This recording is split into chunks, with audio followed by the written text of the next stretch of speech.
Hey, this is Dave DeCamp from antiwar.com. This is anti-war news for Wednesday, September 25th, 2024.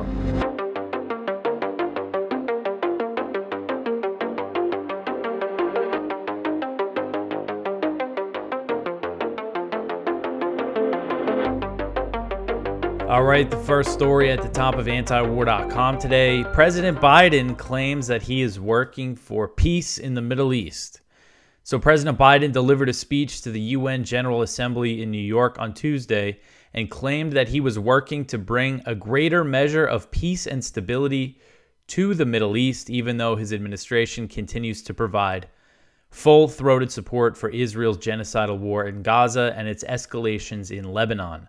Biden acknowledged that innocent civilians in Gaza are going through hell. Those were his words. And of course, this is a hell that President Biden has created by providing a constant flow of weapons to Israel since October 7th, 2023. I've been mentioning this a lot, but I think it's really important to include in stories like this. We had that recent story, a senior Israeli Air Force official said that without U.S. support, Israel could not sustain operations in Gaza for more than a few months.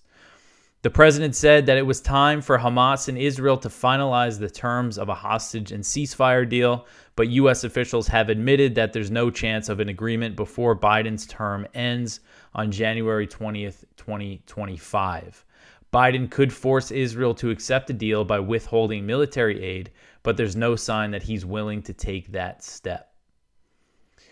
So discussing the situation between Israel and Hezbollah, Biden said, quote, "Full-scale war is not in anyone's interest, even as the situation has escalated. A diplomatic solution is still possible," end quote. So his comments came a day after Israel launched a massive bombardment against southern and eastern Lebanon, killing over 500 people. Biden claimed that his administration is working tirelessly to achieve a diplomatic solution between Israel and Hezbollah, just like Kamala Harris is working tirelessly to achieve a ceasefire in Gaza. It means that that's not what they're doing at all. And the U.S. backed the latest Israeli escalation and is deploying more troops to the Middle East as a show of support. U.S. military aid and promises to defend Israel in the event of a major regional war have emboldened Israel, have emboldened Netanyahu to do all these escalations in Lebanon and elsewhere in the region. Lebanon's foreign minister, Abdallah Abu Habib, expressed disappointment with Biden's comments about Lebanon and said that the U.S. was the only country that could stop the escalations. He said, quote, "It was not strong, it is not promising, and it would not solve this problem. I am still hoping. The United States is the only country that can really make a difference in the Middle East and with regard to Lebanon," end quote. And that is because the U.S. can cut the Israelis off and make them stop by threatening to end military aid and not threatening to not defend Israel if things really escalate. So in his address, Biden also called for countries to stop arming the opposing sides in the war in Sudan. He said, quote, "The world needs you to stop arming the generals, to speak with one voice and tell them, stop tearing your country apart, stop blocking aid to the Sudanese people, end this war now," end quote. So a day earlier, as I covered yesterday, Biden met with the UAE president, and the Biden administration designated the UAE as a major defense partner of the U.S., and that means that they're going to get more U.S. weapons, have access to more advanced weapons technology. And this came just right after. I mean, we knew that the UAE was funneling weapons into Sudan, but this came right after this big report about how the UAE is covertly shipping weapons to Sudan, to the RSF, through disguised as aid shipments. So here you have Biden saying, stop sending weapons to the generals, but he turns around and makes a deal with a country that is doing that to give them more access to U.S. weapons. So, of course, lots of hypocrisy. And this is Biden's last speech at the UN General Assembly as president. And you just look at his legacy. I mean, his legacy, considering everything that's happened over the past 4 years, it's foreign policy related stuff that he's going to be remembered for. because of all the big things that have happened. And look at what he's leaving behind, the proxy war in Ukraine, the genocide in Gaza. Who knows what this is going to turn into in Lebanon, the raising tensions with China. I mean, it's just a complete mess, and this is Biden's legacy. And it's just not, I don't think history is going to be too kind to Biden's presidency. All right, so the next one here, Lebanon says most of the 555 killed by Israel were civilians. So Lebanese Health Minister Dr. Faras Abiad told the New York Times on Tuesday that the overwhelming majority, if not all, of the people killed and wounded by Israel's bombardment in Lebanon on Monday were civilians. The latest death toll from Lebanon's health ministry puts the number of killed by the Monday bombing at 558, which includes 50 children and 94 women. Nearly 2,000 were wounded in the attack. The Times notes that Lebanon's health ministry's figures have historically been viewed as reliable. The ministry is not run by Hezbollah, but is overseen by the Lebanese government, and it collects data using an emergency operations center that gathers casualty figures from private and state-run hospitals. Israel targeted residential areas of southern and eastern Lebanon on Monday, claiming Hezbollah missiles were being hidden inside houses. The Israeli military said that it hit more than 1,600 targets, and experts say it's one of the heaviest single-day bombings in modern warfare. The toll in Israel's bombardment is about half of the toll for the entire 2006 Lebanon war, which lasted 34 days. So I've seen a lot of people say this is Israel's heaviest bombing of Lebanon since the 2006 war. But this is way bigger than anything that they did during that war. Now, more people were killed over 34 days, but this is huge, this bombing. So they have a quote. The New York Times had a quote from Emily Tripp, who's the director of the monitoring group Air Wars. She said, quote, "Prior to the Gaza war, munitions deployed with this intensity and with this frequency would have been almost unheard of. There is no comparison in terms of death toll or munitions use with previous 21st century air campaigns of this nature as far as we know," end quote. So it really goes to show how heavy this bombing was. And the U.S. supported the Israeli bombardment despite previously claiming that it opposed escalation. And as I mentioned quite a bit, the U.S. is sending more troops to the region as a show of support. And Israeli strikes continue to hit Lebanon on Tuesday. And Hezbollah is firing hundreds of rockets into Israel. So the next one here, Israeli bombing. Oh, sorry, I just skipped one. Israel launches strike in Beirut for the third time within 1 week. So Israel launched an airstrike in the Lebanese capital of Beirut on Tuesday as it continues heavy airstrikes in Lebanon following a dramatic escalation on Monday. Israel said that the Beirut strike, which targeted the city's southern suburbs, killed Ibrahim Kubaisi, a senior Hezbollah commander, and Hezbollah later confirmed that he was dead. Lebanon's health ministry said at least 6 people were killed and 15 were wounded in the attack, which marked the third time Israel bombed Beirut within 1 week. Last Friday, an Israeli strike killed 55 people, so that death toll rose. That was a huge airstrike, the one on Friday. It killed 55 people in the Lebanese capital, including a senior Hezbollah commander and at least 3 children and 7 women. And then on Monday, Israel targeted Beirut as it also launched its heaviest bombardment of southern and eastern Israel. Israel claimed that the strike on Monday killed Ali Karaki, the head of Hezbollah's southern command, but Hezbollah says he was not harmed, that he's safe. So Lebanon's health ministry said on Tuesday that since Israel began its escalation on Monday, and I believe this includes people who died on Tuesday, 569 people, including 50 children, have been killed. Lebanese health minister, I just mentioned that from my other story, and the Israeli airstrikes also continued in southern and eastern Lebanon on Tuesday, still pretty heavy, and Hezbollah launched hundreds of rockets into northern Israel in response to the escalations, claiming that it targeted military sites. Hezbollah also said that it used a new rocket known as the Fadi 3 for the first time. They said that they fired it at the Sanction base, which is a command preparation center for the IDF. So I haven't seen any word on casualties inside Israel, but it does look like Hezbollah is firing quite a bit of rockets into Israel. So we'll see if things become more clear about the damage inside Israel.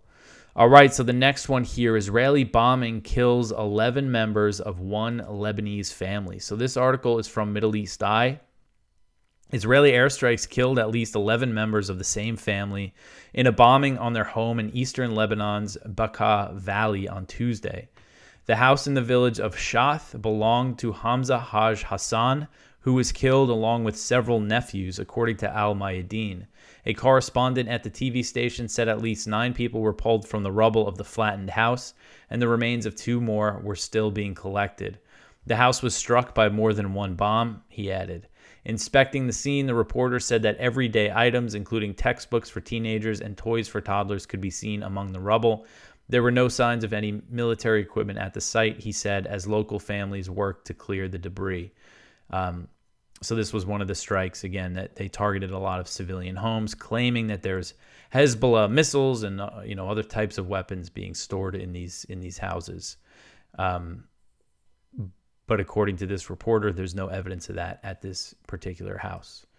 All right, so the next one here, Hezbollah cannot stand alone against Israel, says the Iranian president. This article is from the New Arab. Iran's President Masoud Pezeshkian said Tuesday that its ally Hezbollah cannot stand alone against Israel, which carried out its deadliest day of airstrikes on Lebanon since 2006. He said, quote, Hezbollah cannot stand alone against a country that is being defended and supported and supplied by Western countries, by European countries, and the United States, end quote. He called on the international community to, quote, not allow Lebanon to become another Gaza, end quote. And that was in response to a question if Iran would use its influence with Hezbollah to urge restraint. So Iran called on the UN Security Council to take immediate action against the insane Israeli escalation. Iran's foreign minister said that Iran will not remain indifferent. So we'll see what happens here. I don't foresee Iran directly intervening at the moment with the UN General Assembly going on, but they are still saying that they're going to respond to the killing of Ismail Haniyeh in Tehran.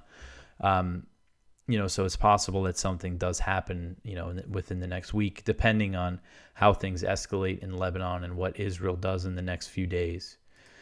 All right, so the next one here, actually, I am going to mention our sponsor for today's show, and that is the Expat Money Summit. And this is the world's largest offshore event, taking place entirely online from October 7th to the 11th, put on by Mikkel Thorup, host of the Expat Money Show and a highly sought-after expat consultant. And I've done Mikkel's show, the Expat Money Show. I did it last year. We talked about the best place to live in the world if World War III breaks out. And we settled on South America, so it was a good show. And Mikkel is a fan of antiwar.com. And at this summit, you will discover why international diversification is a must for those looking to preserve their liberty and wealth. Learn what you need to know about crafting a perfect plan B. Learn about the different countries where it's easy for an expat to get a passport. I know I've mentioned before, my wife's Australian, and so she has citizenship. My kids can get citizenship there. So it's kind of nice to know that there is another country we could take off to if need be. And then also lots of stuff on geopolitics at the summit, since that's very important for any expat or someone looking to move around the world. Speakers include Dr. Ron Paul, Doug Casey, Scott Horton, Tom Woods, Mark Faber, Tom Luongo, and others. To reserve your free ticket, head over to expatmoneysummit.com. That is expatmoneysummit.com. And if you want a VIP ticket, click the link in the description and you'll get a nice discount. And that gives you access to I believe there's 5 VIP panels, including one that I will be on about the risk of World War III. Or you could either click the link for the VIP ticket or go to the site and put in the code anti-war. All right, to get back into the news here, what is next? Now getting into Gaza. Israel kills 12 more Palestinians in the Gaza Strip. So the slaughter in Gaza continues. Gaza's health ministry said Tuesday that Israeli forces killed 12 Palestinians and wounded 43 others in the previous 24-hour period.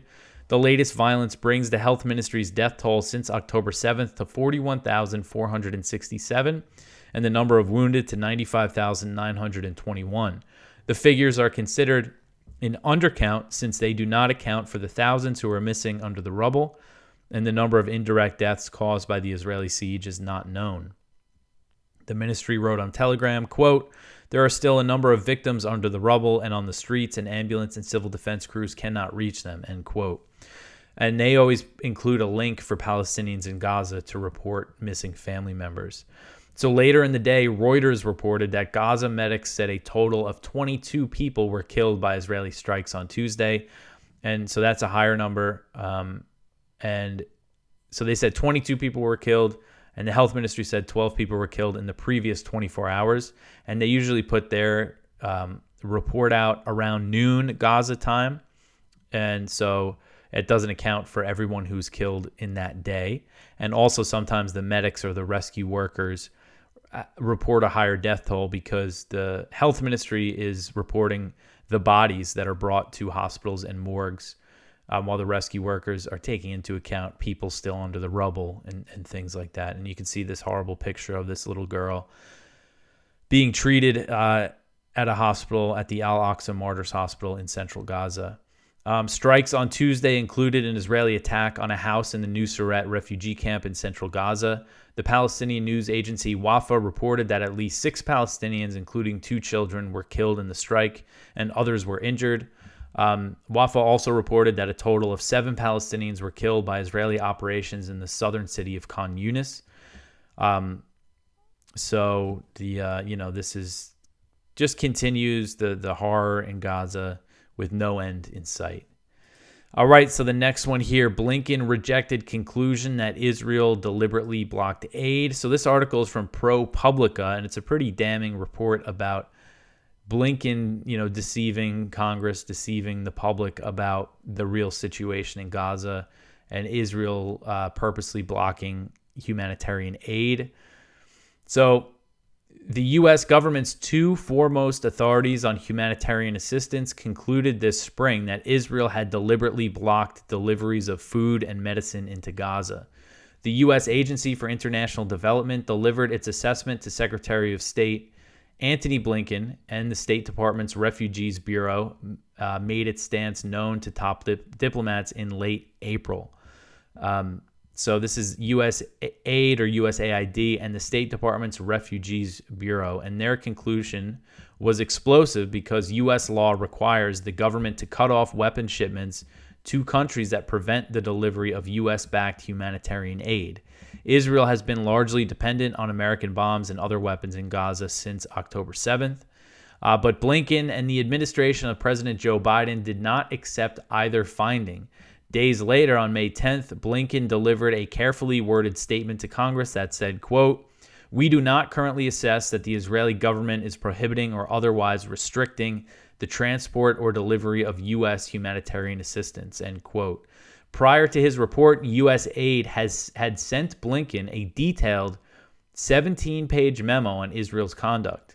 The memo described instances of Israeli interference with aid efforts, including killing aid workers, razing agricultural structures, bombing ambulances and hospitals, sitting on supply depots, and routinely turning away trucks full of food and medicine.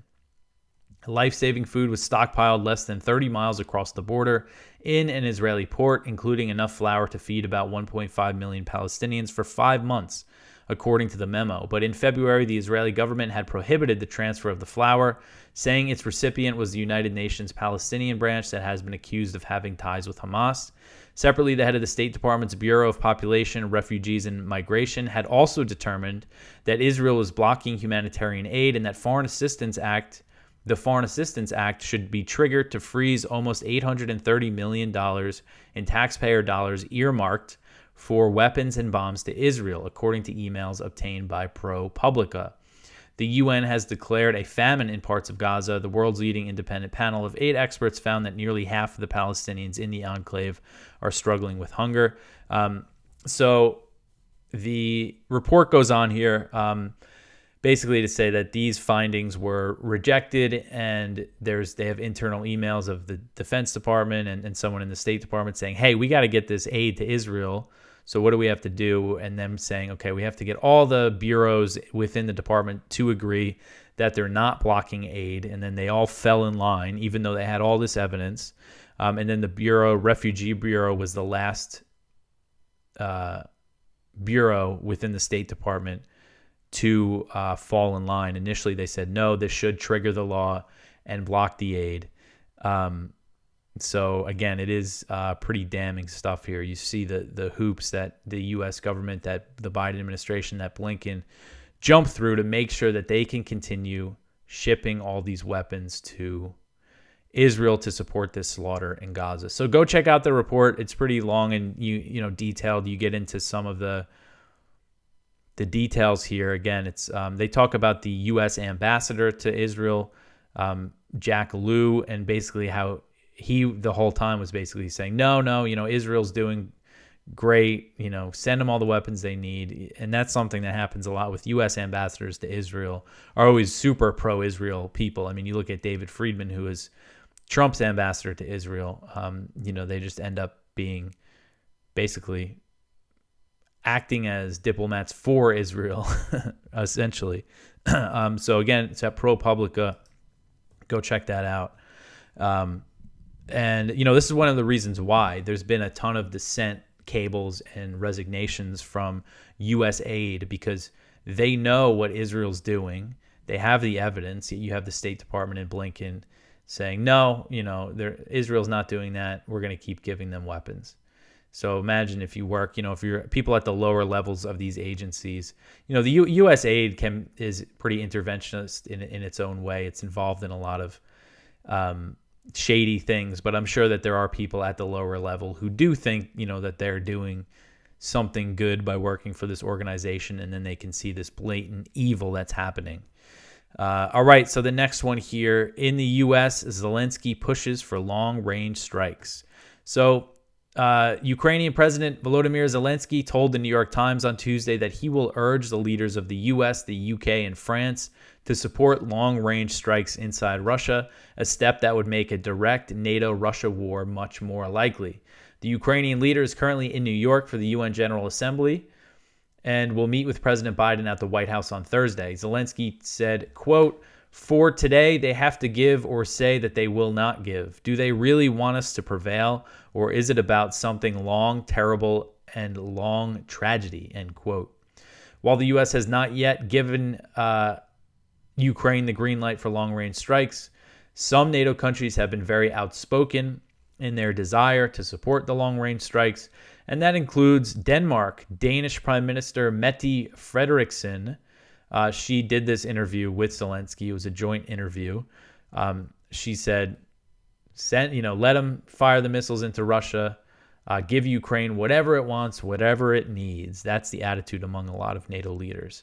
The Washington Post reported on Tuesday that the concerns over the risk of nuclear war that some people have are mocked inside Ukraine. This is not part of Ukraine's calculus. Of course, Putin has said if they support these long-range strikes, which would involve Western intelligence to launch the strikes, we know that there's British troops actually inside Ukraine helping fire the Storm Shadow missiles. And Putin has said, if you do this, that means NATO is at war with Russia. What's the implication there? Direct war between NATO and Russia could mean nuclear war, World War III, the end of humanity. So this is something that we should not mess with, but that's not part of Ukraine's calculus, and we know that they have been trying to get NATO directly involved all along here. So we'll see if he gets this green light for these strikes. There was that other report from the London Times, that said he might get it this week, but it wouldn't be announced, and it would only become public once the missiles actually start hitting Russia, which is how I do expect them to actually do it if it does happen. All right, so the next one here, Representative Massie says that the U.S. is purposely blacking out Ukraine casualty data. This article is from Responsible Statecraft, from Aaron Sobczak. So earlier this summer, Representative Thomas Massie introduced an amendment to the Annual Defense Policy Bill, or the NDAA, which requires a report on the casualty and equipment losses for both sides involved in the conflict in Ukraine. His amendment was accepted into the House's version of the NDAA and awaits a review by the Senate. In an interview with Responsible Statecraft, Representative Massie, who almost succeeded in getting a similar measure into last year's NDAA, talked about his motivation behind pressing his amendment this year, as well as some insight into how the conversation about Ukraine is trending on Capitol Hill. He named several factors that motivated him to introduce the amendment, namely that even the House Speaker didn't know how many Ukrainians have been killed or injured in the war, and that State Department officials seem to know only Russian casualty statistics, but not those for Ukraine. So he asked Massie here, what's his motivation? And I remember that, I believe this is what he said here. I'll just read what Massie says. I remember he said something similar when he was interviewed by Tucker Carlson. He said, in a classified briefing, I stood up and asked what the casualties were on the Ukrainian side. And in that meeting, I believe, you had representatives from the intelligence community, and they were briefing us, and they went out of their way to tell us how many Russian casualties there were. And they would not answer my question of how many Ukrainian casualties there were.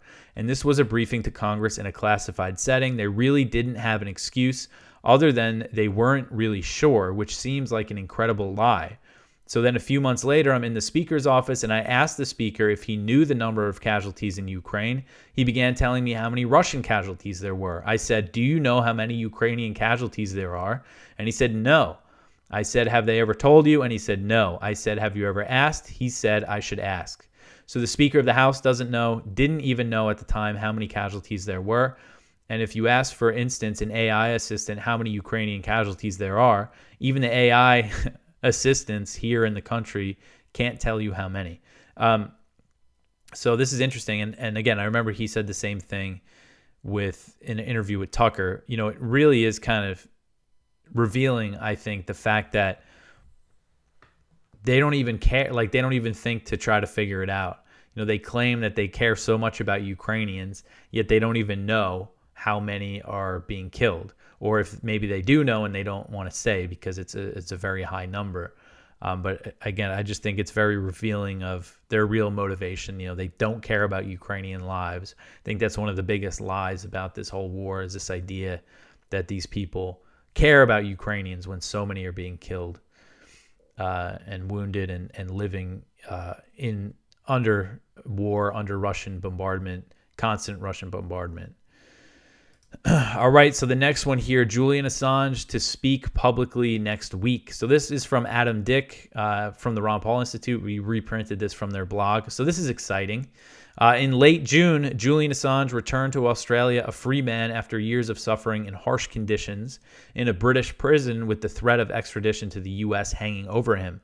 Since then, the WikiLeaks founder, who the U.S. government sought to prosecute for exposing U.S. dirty secrets, including related to U.S. military actions, has not spoken publicly. That will change by October 1st. WikiLeaks announced in a Tuesday press release that Assange will next Tuesday, October 1st, at the Palace of Europe in Strasbourg, France, give evidence before the Committee on Legal Affairs and Human Rights of the Parliamentary Assembly of the Council of Europe. So he's basically giving evidence that he was a political prisoner. So it'll be interesting to see what he says about his time in Belmarsh prison, the things that he went through while he was locked up fighting this extradition. And yeah, he hasn't said anything publicly, so it'll be interesting to see what he says. And you know, this is a good reminder that not too long ago we did have some very good news that Assange was free. I happened to be in Australia at the time, so it was very exciting. It was really cool to be there for that. Yeah, you know, we talk about so much bad news, but that was some real good news. And I remember I was happy because then the first show I could do when I got back from vacation was a happy show, which is very, very rare for me. So we'll definitely keep an eye on that. Interesting to see what he says. All right, the last story here, the U.S. to sanction former Georgian prime minister over NATO stance. So this article is from Kyle Anzalone at the Libertarian Institute. The U.S. is preparing to sanction former Georgian prime minister Bidzina Ivanishvili. I definitely butchered his name. Ivanishvili. I'm going to just say it fast so you don't notice. But So he's a former Georgian prime minister, and the U.S. wants to sanction him over his opposition to Georgia joining the North Atlantic Alliance and the European Union. A senior U.S. official told American state media, Voice of America, that Ivanishvili's growing ties with Russia are concerning the White House. He said, quote, "We have information that Ivanishvili undertook actions to develop relations with Russian oligarchs, took actions to enable Russia to gain better access to the Georgian market. In fact, he took some actions at the direction of Russian intelligence services," end quote. But what they're saying here, this is a Georgian politician in Georgia, in a country next to Russia, who's friendly with Russia, and they're going to sanction him for it. This is also a country that just recently passed a foreign agents law that requires NGOs operating in the country that receive more than 20% of their funding to register as foreign agents, very similar to the Foreign Agents Registration Act in the U.S. that's being used to go after political dissidents in this country. So you see the U.S. actions here, like they passed that law because of foreign interference. So the U.S.'s response to that is to do more foreign interference in Georgia. Like that's somehow gonna change things to the U.S.'s benefit. Of course, this is just gonna bring Georgia closer to Russia. All right, so that is it for the news for today. Please go check out our viewpoints. One from Eldar Mamadov: Europe at odds with public on escalating war in Ukraine. One from Andrea Mazzarino: war does not end when it ends. One from James Weil: Victoria Nuland counters her own state propaganda. One from John Kuryakov: Russian interference 3.0. And one from Ted Snyder: Zelensky's victory plan contains no victory or plan. And that's over at The American Conservative. Go check out our blog. Kyle's back with his show, Conflicts of Interest. We have Ron Paul's show on the escalations in Lebanon and everything. So always lots to read. Go check out Defend the Guard. We have a nice ad for volunteering with Defend the Guard. I always put the link in the description for that. That's, I think, the best way you could spend your time if you're interested in doing anti-war activism. So definitely check that out. So that's it for me for today. If you want to support this show, tell your friends, like and subscribe. Follow us on Instagram and on Twitter. I will be back tomorrow with some more news. Thanks for listening.